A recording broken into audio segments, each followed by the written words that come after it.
Cage Minds, Micah Frankel at the Jackson Wink Academy. It's Fight Week. Peak Fighting Championship 28 is debuting in town, and Jordan Burkholder is giving me a first interview, and everybody calls you Butters, so I need to start off right there. Why is the nickname so prevalent right there? One name, everybody telling me as soon as I meet you. I've been called Butters ever since I was in like 6th grade. Not a crazy cool story, but I was just used to be real big into skateboarding. So then at the skate park, a bunch of high schoolers thought my squeaky voice was funny. And so they're like, you sound like Butters. And then it freaking stuck like crazy. Like teachers, and everyone, literally everyone. All right, Peak Fighting Championship, you're 3-0. Talk to me so far about how these last 2 first-round crushing finishes have been amazing. Well, just the fight, just getting those fights in general. So like I had my debut in May of last year, and then didn't get a fight until February. So like just that alone was real stressful. So getting back in the cage was pretty important to me, and then getting back to back like almost within a month was great. And then obviously to get a first-round finish was like great for both. But I think both were just big comfort builders, really. Just like making that walk, feeling those nerves, and then getting to do that back to back like that was great. And then this is almost a month later again. Right, you get 1 month, you're right back in there. You're doing it here locally for the first time where you're training. Does this feel a little bit different? There's going to be so many teammates on the card? It feels a little different maybe, but it's kind of all the same. Like once you're in the back warming up, I feel like you're kind of in your own zone, whether your teammates warm up one way. You know, I have my warm up, they have theirs. But I mean, like even in Texas for the last peak card that we were on, like, you know, we had Jesse, Lydia, Aaron, Jeff, you know, Beck, everybody was in the back. So I think it'll feel a lot similar to that. Just now we don't have to get on a plane. 3-0, you're starting to build that name, starting to get that respect under it, and people are starting to talk about you as a prospect. What does that mean to you?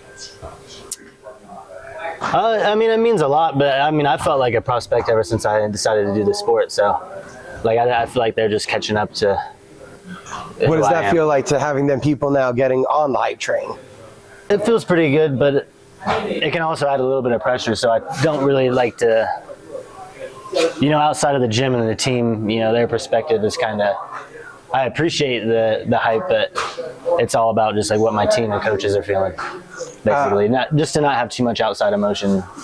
Do you have a unique perspective though on pressure? Because even though back in your collegiate days wrestling, there was some big expectations.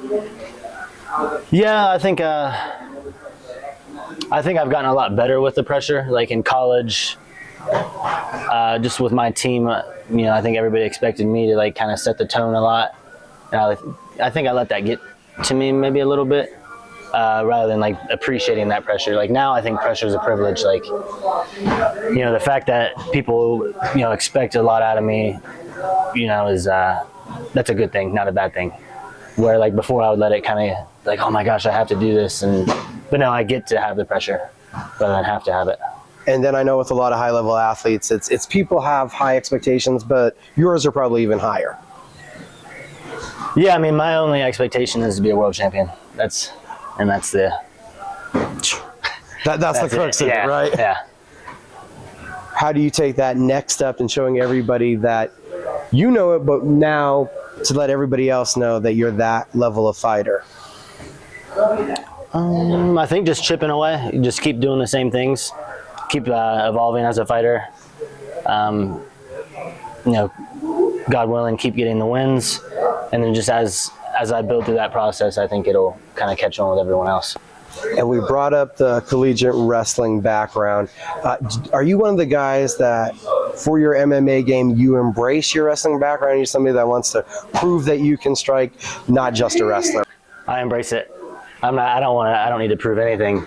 Like if there's a moment where I have to strike with a guy, then I feel prepared for it. But if I can take a guy down, I have no problem taking a guy down. Like, you know, I'll stick to my game plan, whether, you know, if my coaches want me to take a guy down, I'll take a guy down, basically. I don't feel a need to prove like, oh, he can strike as well. I think that'll happen kind of organically. You You know, if I get in there and can't take a guy down, then I'll show my striking. And what has it been about MMA that has captivated you? Lifestyle. I like having a date on the calendar, a reason to like eat clean, not go out, a reason to like sleep good, recover. I just like that lifestyle of having to stay healthy, improve. Keeps me. I just like being really motivated about something, and fighting is really easy to get motivated for. Instead of asking you your expectations for the fight, what's the message for the fans for this weekend? For the fans. I was expecting you to ask about the fight. Let me see, for the fans. I just hope they all, everybody comes out and enjoys the fights. We have a lot of people from the gym that's going to be on it, so it's just great that, Albuquerque can support these guys. The gym might not have like the crazy big names, like all the names on the walls. They might not be here, but there's a lot of good fighters that are up and coming. So I think this will be like a really good foundation for like the 5x5 area to see that the gym is still as good as ever. And with the win, that would be 2-0 in peak, right? Yeah, yep. How long before you're calling for the title shot? Whenever they want it. I don't have to do it now, later. It's just kind of, I just want to keep getting fights. So if it's for a belt, that's great. It's just 2 more rounds. It's not really a different thing for me. Jordan, thank you for the time, sir.